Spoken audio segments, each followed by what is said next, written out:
우리 마태복음 9장 36절부터 38절까지 보겠습니다.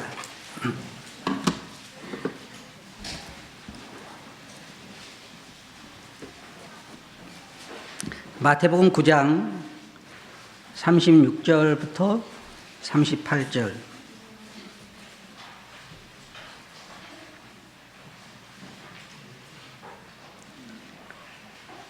네, 35절부터 볼까요? 찾으셨어요? 다 같이 한번 읽어보겠습니다. 시작.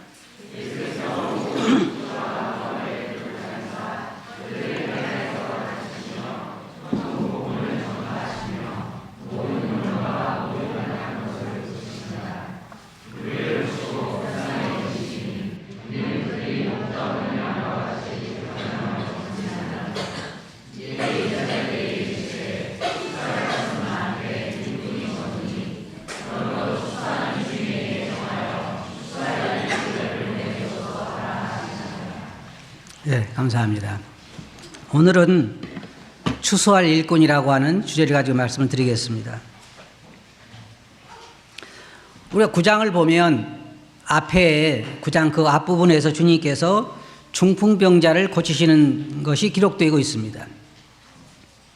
그리고 그 다음에는 또 20절에서 12해를 혈루증으로 앓는 여인을 고치십니다. 그리고 27절에서 두 소경을 고치시고 또 한 직원의 죽은 그 딸을 살리시고 그 다음에 귀신 들린 자를 고치시는 그러한 주님의 사역이 이 9장에 기록되고 있습니다. 여기 보면 중풍병자, 귀신 들린 자, 혈증으로 앓는 자, 죽은 자 이렇게 또 소경, 어떤 면에서 인생의 참 여러 가지 그 어려운 면들이 이곳에 나타나고 있는데, 주님께서 이 사역을 하시면서 저희들에게 말씀하시기를 그 무리를 보시고 민망히 여기시면서 목자 없는 양과 같이 여기셨다 그랬습니다. 그러면서 오늘 우리 말씀처럼 추수할 것은 많되 일꾼이 적으니 추수하는 주인에게 청하여 일꾼을 보내주소서 하라라고 말씀하셨습니다. 한마디로 말하면 여러분이 오늘 교회 오시면서 보시니까 들에 뭐가 있어요? 벼가 누렇게 익었죠. 그것 말은 무슨 말이에요? 추수할 때가 됐다는 얘기입니다.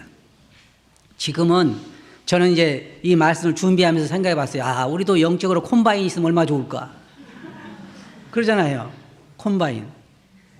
옛날에는 다 그것을 낫으로 베어서 논에다가 그걸 깔고 그 다음에 말른 다음에 그것을 다시 묶어서 또 집으로 다 밀어내게 가져왔잖아요. 논에서도 안 했잖아요. 그때는 정말로 일꾼이 부족했죠. 주님께서 이 말씀하실 때는 사실 그러한 때예요. 그 볕단을 갖다가 소가 돌아다니면서 발로 밟아서 이게 타작을 하고 그럴 시대였기 때문에 엄청나게 할 일이 많은데 일꾼이 적은 것입니다. 근데 주님은 지금 추수를 가지고 말씀하신 게 아니라 영적인 추수를 가지고 말씀하신 것입니다. 여기 보면 주님께서 목자 없는 양 같음을 보셨다 그랬습니다. 여러분 한번 생각해 봅시다. 목자가 없는 양의 불행이 뭘까요? 자, 양무리는 하나 있어요. 양무리가 있어요. 목자가 없어요. 그럼 불행이 뭐예요? 어디로 가야 할 줄도 모르고 적이 어디 있는지도 모르고 이 양이라고 하는 짐승은요 정말 방어 능력이 전혀 없어요. 신기해요. 새들이 이 등 뒤에 앉아가지고 살을 파먹어도 그냥 도망만 다니지 다른 방도가 없어요. 그래서 주님은 이 사람들을 보실 때 목자 없는 양처럼 보셨어요. 거기 말씀하신 것처럼 정처 없이 떠다니고 유리한다 말이 바로 목적지 없이 여기저기 방황하는 걸 말하는 거예요. 그리고 고생하며라고 말하고 있어요. 주님께서 앞에서 그 환자들을 고치신 것처럼 이 세상에는 정말 사람들을 생각할 때 너무나 불행한 거예요. 정말 목자 없는 양과 같아요. 제가 성경을 수십 년 동안 창세기부터 요한계시록까지 수십 년 동안 읽고 공부를 해보지만 단 한 군데도 제가 알기로, 여러분들 혹시 발견했으면 말씀해 주세요. 제가 단 한 군데도 내가 인생으로 태어나서 너무나 행복하고 죽는 것도 너무 행복하구나 그런 사람 봤어요? 이 성경에 기록되어 있는 거 보셨어요? 사는 것도 너무 재미있고 고생도 하나도 안 되고 너무 즐겁고 소망이 있고 죽는 것도 행복하구나 그런 기록 보셨어요? 그런 기록은 제가 알기로는 없어요. 그럼 어떤 기록이 있느냐? 인생이 70이요 강건하면 80이라도 남는 것은 수고와 슬픔뿐이라고 말하고 있고, 인생이 하루아침에 일장춘몽처럼 하루아침에 지나간다고 말하고 있고, 인생의 피곤함을 말로 다 할 수 없다라고 말하고 있어요. 물론 지금 주일학교 다니거나 뭐 초등학교 다니는 학생들은 그런 얘기 안 할 거예요. 제가 알기로 여기에 적어도 50이 넘으신 분들, 아니 안 넘어도 되겠군요. 한 40 된 분들도 인생 그럼 뭔 생각해요? 피곤하구나. 그죠? 그래서 제가 생각할 때 대부분 이구동성으로 한 얘기가 뭐냐면 하루 중에서 제일 편할 때가 언제예요? 잠잘 때. 그렇죠. 그 말은 무슨 말이에요? 인생이 피곤하다는 말이에요. 피곤하다. 그것만이면 다행이에요. 제가 저번에 병원에 갔다 왔는데, 아주대를 갔다 왔는데 거기에 가려면 예약을 해야 되죠. 그냥 어떤 사람은 며칠을 기다려야 되고 몇 달을 기다려야 되고, 다시 말하면 아주 큰 대학병원마다 환자들이 넘쳐나서 순서를 기다려야 할 정도로 환자들이 너무나 많아요. 날마다 수십 명이 교통사고로 죽고 있고, 날마다 상당히 많은 숫자가 자살하고 있고, 날마다 병든 자가 왜 그렇게 많아요? 그리고 또 한 가지 물어봅시다. 직장 생활하기 신나죠? 안 그래요? 아침에 직장 가면서 막 신나서 노래 안 해요? 오늘도 이렇게 빨리 날이 이렇게 빨리 안 새나, 빨리 새벽이 아침이 돼야지 내가 직장 가지, 그런 사람 하나도 없어요. 다. 주님께서 오셔서 이 땅을 보실 때 원래 인간을 창조할 때는 그런 목적으로 창조를 안 하셨는데, 인간이 하나님을 떠나서 그 스스로 고생하는 걸 볼 때 주님은 너무나 마음이 아프신 거예요.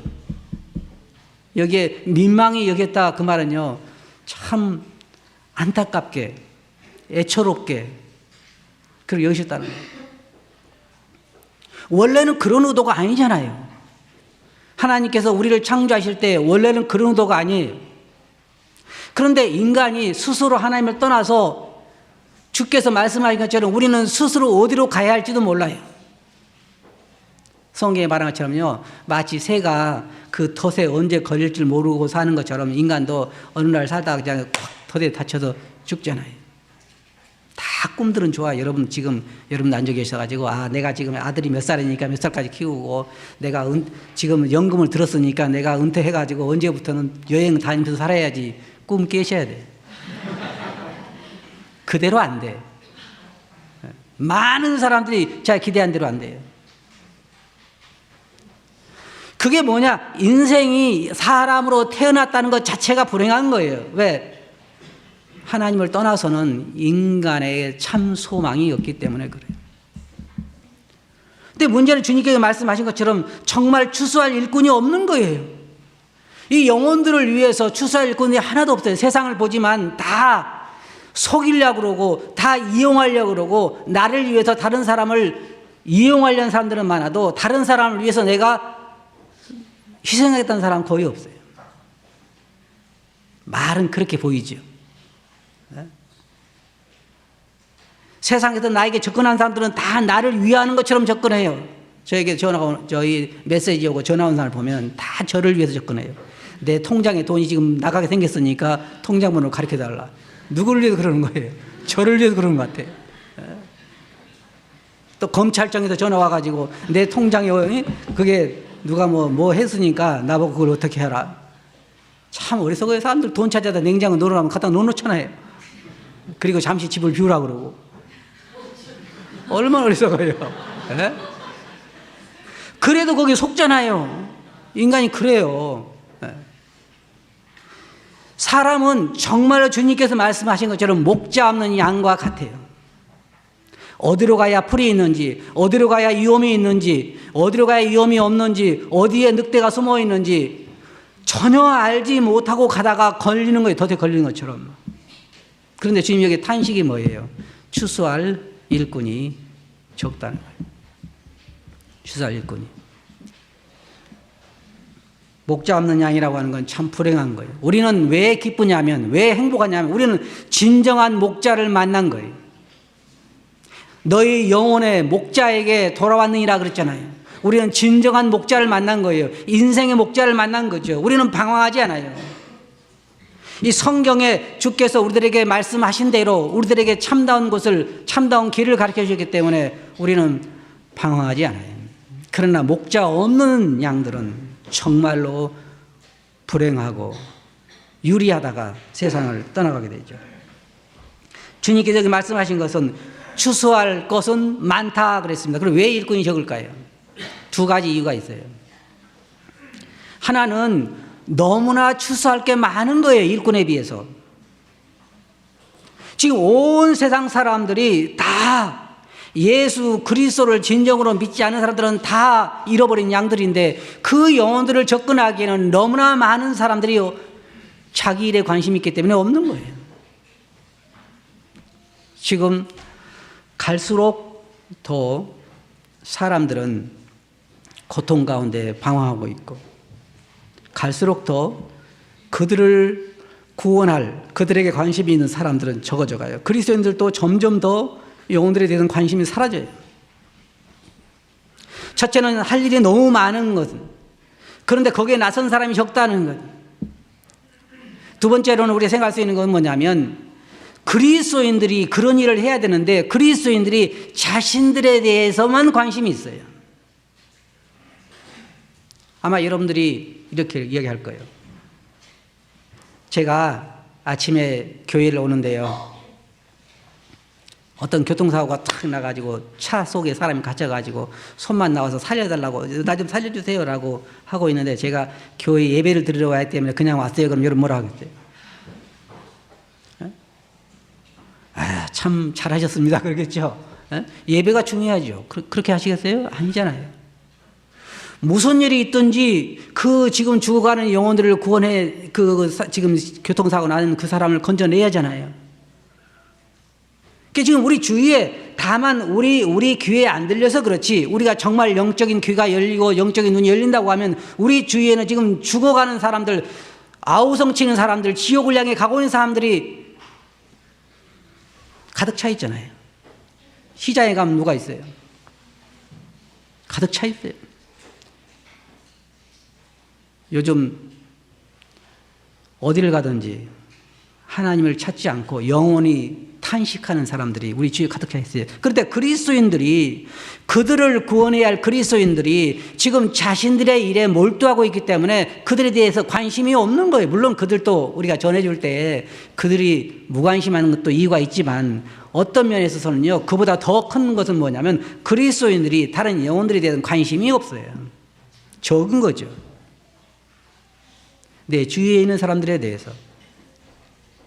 주님께서 말씀하신 것은 추수할 것은 많다는 거예요. 우리 주위에도 너무나 많아요. 우리가 어떻게 해야 할까요? 추수해야죠. 일꾼이 부족한 거예요. 두 번째로 우리가 생각할 수 있는 건 뭐냐면 우리 그리스도인들이 매일의 삶에 매여서 하늘에 대한 소망을 잃어버리는 것 같아요.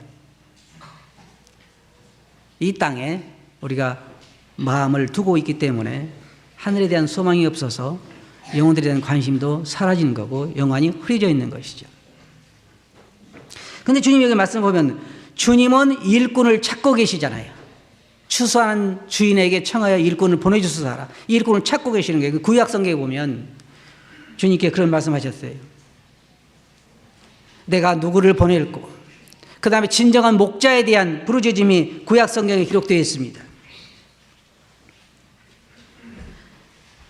구약성경에 보면 주님께서 그렇게 말씀하고 계세요. 내 양을 먹일 진정한 목자들이 어디 있느냐. 저희는 다 자기 일에 배부르고 자기 일에 빠졌다. 그렇게 주님께서 구약성경에 하나님께서 말씀하셨어요. 신약성경에도 그렇게 말씀하시고. 문제는 여러분이 이제 아시다시피 구약에서부터 신약까지 하나님께서 계속해서 목말라 하는 건 뭐냐면 하나님께서 쓰실 만한 일꾼이 부족하다는 거예요. 없는 건 아니에요. 모세도 있었고 여호수아도 있었고 중간중간에 정말 하나님께 쓰임받은 사람들이 있었지만은 그러나 적다는 거예요. 많지 않다는 거죠. 이스라엘 역사를 보면 항상 그들은 그 민족은 무엇 때문에 고통당했냐면 진정한 리더의 부족으로 고통을 당했어요. 항상 신약성경도 마찬가지, 지금도 마찬가지. 많은 영혼들이 두 가지 문제가 있는데 하나는 뭐냐면 구원받지 못한 영혼들이 부르짖고 있어도 거기에 그 추수하는데 참여할 만한 일꾼이 적다는 것뿐만 아니라 구원받은 영혼들이 방황하고 있는데 그들을 올바로 인도해야 할 목자들도 부족하다는 거예요. 진정한 목자들이. 두 가지 어려움이 있는 거예요. 여기 보면 주님께서 우리들에게 주인에게 청하라 그랬어요. 일꾼은 물론 여러분이 꼭 아셔야 할 게 있어요. 하나님께서 부르셔요. 그건 부인할 수 없어요. 누구든지 하나님이 부르신 사람이 일꾼이 될 수 있어요.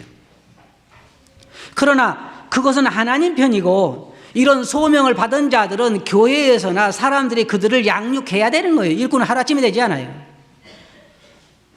그런 마음이 있던 자들도 양육을 받지 못해서 일꾼의 키움을 받지 못해서 그냥 하나의 삶으로 살고 마치는 거예요. 이게 굉장히 불행한 일이죠. 지금 교회마다 가장 큰 목마름이 뭐예요?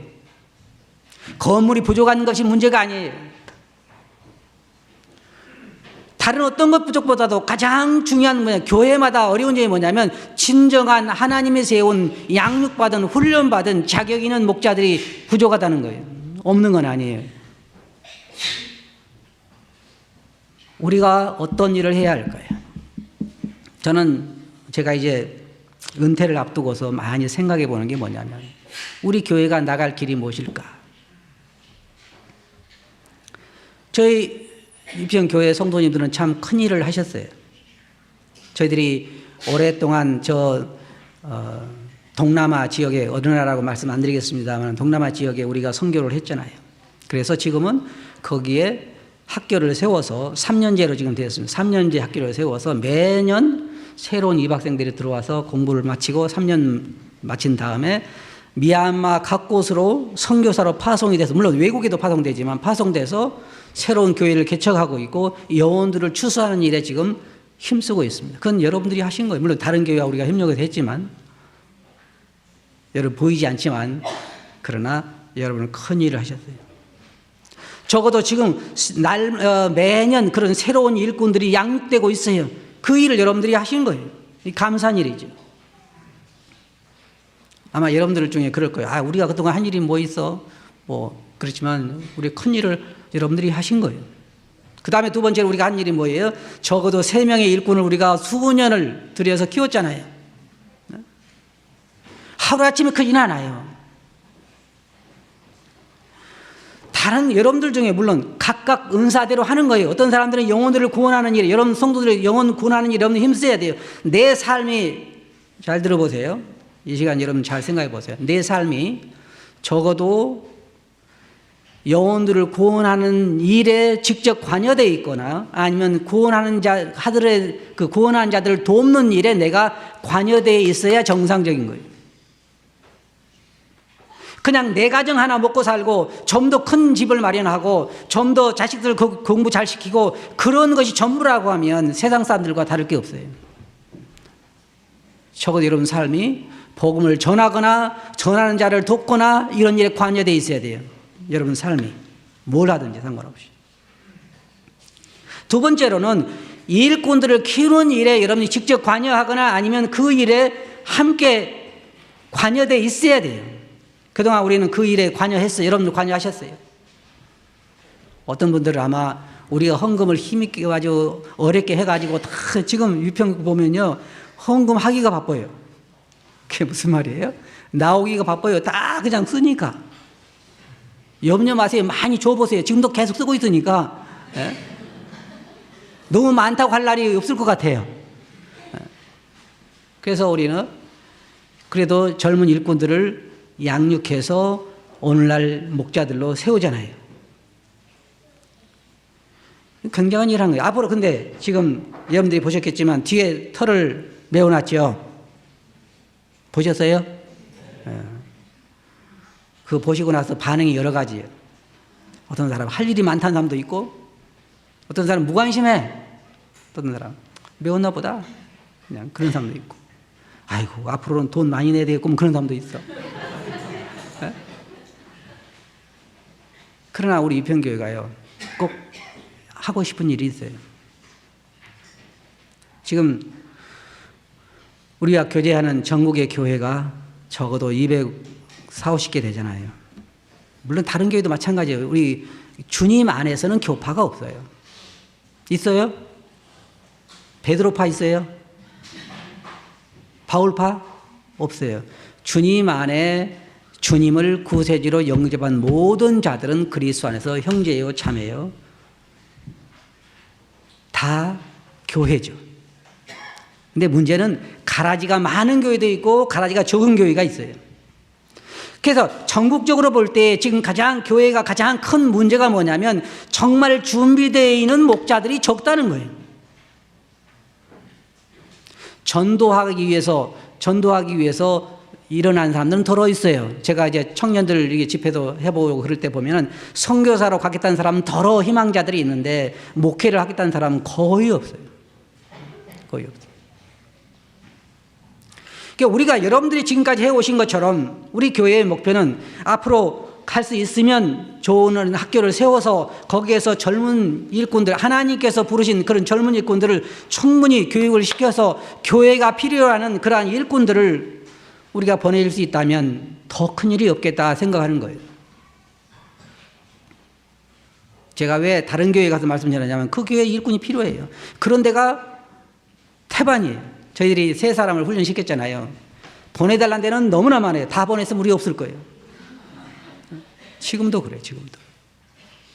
우리 교회가, 제가 바라기는 우리 교회가 그 일에 함께 투자했으면 좋겠어요. 물론 전도도 해야 되고 다 하지만 우리는 정말 오늘날 교회들이 필요한 일꾼들을 우리가 양육해서 여기서 우리가 훈련도 시키고 여기서 못하면 미국으로 우리가 보내서 거기에서 더 좋은 학교가 있으면 그것을 보내서 마저 훈련을 해서 정말 준비된 그러한 일꾼을 준비해서 필요한 교회에 우리가 파송할 수 있다면 그 일에 우리 교회가 헌신할 수 있다면 좋겠다는 생각을 하는 거예요. 그 일을 위해서 우리는 함께 해야 돼요. 함께 기도해야 되고 함께 마음을 합해야 되고 함께 우리가 물질로 봉사해야 되고 그것이 우리의 사명이 되어야 돼요. 저는 가끔 그 동남아에 있는 그 교회 그 목자가 제게 이제 메시지를 보내면서 그 이야기를 해요. 1년에 몇 명이 거기서 훈련받고 선교사로 파송되고 교회가 개척이 되고 하는 이야기 들으면서 뭐라고 그러냐면요. 우리는 지금 추수 때다 그래요. 얼마나 신나는 일이에요. 그 일에 누가 한지 아세요? 여러분들이 하신 거예요. 여러분들이. 물질로 투자했고 기도했고 또 덜어는 가서 우리가 했고 또 우리 젊은 일꾼이 훈련받을 때 여러분들이 힘써서 그 일을 했고 지금도 아마 이 목자들이 5명이나 돼가지고 여러분들 아마 힘들 거예요. 근데 염려 마세요. 우리는 머지않아서 물러날 거니까 염려 마시고. 근데 거기서 끝날 게 아니고 우리가 더 젊은 사람들을 격려해서 그들을 공부하도록 만들고 목자의 자격이 뭐예요? 인격적으로 사람이 되어 있어야 되고 소명이 있어야 되고 성경에 정말 능한 자가 되어야 되고 경험적으로도 말씀을 순종할 줄 아는 그런 좋은 일꾼들을 우리가 양육해서 교회가 필요한 교회들에 우리가 공급할 수 있으면 좋겠어요. 그 일에 윌리엄 맥도날드 그 분하고 진 깁슨 그분하고요. 그런 훈련을 시작했잖아요. 학교를. 그래서 많은 사람들을 훈련시켜서 세계 각처에서 지금 그들이 일을 하고 있어요. 그래서 일꾼을 한 사람 키운다는 것은요, 보통 중요한 일이 아니에요. 아무나 할 수 있는 것이 아니에요. 하루 이틀에 할 수 있는 게 아니에요. 주님도 그들을, 제자들을 훈련시키는데 3년 반이라는 시간이 걸렸어요. 최고의 교사. 그것도 하루에 몇 시간씩 했어요. 주님이 학생들을 모집해가지고 하루에 몇 시간씩 공부했죠? 보통 학생들이 아니죠. 나 같으면 24시간 훈련시키면요, 도망갈 정도로 그럴 거예요. 제가 미국에서 그 훈련 받을 때도요, 제 자매하고 그런 얘기 했어요. 우리 그냥 살짝 몰래 도망가자. 힘드니까 이 속에 있는 걸 막 드러내야 되고 내 탈을 벗어버려야 되니까 너무 힘드니까 그냥 몰래 도망가자 그랬어요. 쉬운 일이 아니에요, 여러분. 한 사람이 진정 그냥 거짓 목자 말고 신학교 졸업해서 교회 큰 교회 하나 맡아서 그냥 먹고 살아야 되겠다 그런 거짓 목자들 말고 내 삶을 정말로 하나님께 드려서 양들을 인도하고 그 양들 앞에 내가 본이 되고 정말 영혼들을 구원할 그런 목자가 돼야 되겠다 그렇게 희생한 젊은이가 있다고 하면 우리는 전폭적으로 그들을 키워야 돼요. 맞아요? 네. 그럼 어떻게 해야 되겠어요? 기도할게요. 그거 다요? 많은 사람들이 그래요. 네. 아이고 형제님 요즘 어렵죠? 기도할게요. 도와야지. 주님이 뭐라 그랬어요? 아 자매님 내일 아침 먹을 게 없지? 내가 기도할게요. 그럼 그 다음날 하늘에서 빵 내려오죠? 그렇지 않아요. 주님은 그걸 거짓이라 그랬죠. 형제 자매가 먹을 것이 없는데 아이 배고프지 말고 먹어야지. 그러면 안 된다는 거예요. 우리가 이런 비전을 가졌으면 기도하고 그런 젊은 사람들을 찾아서 우리가 격려하고 그런 인격을 갖추도록 연약한 면이 보일지라도 그들을 감당해서 권고하고 그들을 좋은 목자로 만들어가야 하는 거예요. 하루아침에 좋은 목자가 만들 수는 없어요. 맞아요? 네. 비판하는 것이 돕는 게 아니에요. 조금 인격적으로 부족하더라도 그 면을 늘 기도하고 도와주고 격려하고 말씀을 전할 때 좀 부족한 면이 있더라도 기도해주고 또 격려해주고 내가 있을 때 너무 격려를 받았다고 말하고 그런 일꾼이 우리가 키워야 되는 거예요. 그러기 위해서 우리가 물질적으로도 투자해야 되는 거고 몸으로도 투자해야 되는 거고 기도해야 되는 거고 한 마음이 돼야 되는 거고 그렇게 해서 우리 교회가 이 일을 위해서 함께 나가야 되는 거예요. 저도 두 가지 마음이에요. 어떤 마음이냐? 이제 알려드릴게요. 여러분들이 결정해 주세요. 그럼 그거 따를게요. 하나는 은퇴하고 이제 나 몰라라고 나 혼자 그냥 낚시나 다니는 거. 두 번째는 나의 남은 삶을 오로지 일꾼들 양육에 전념하는 것. 어느 거 여러분 원하는 대로 하는 대로 할게요.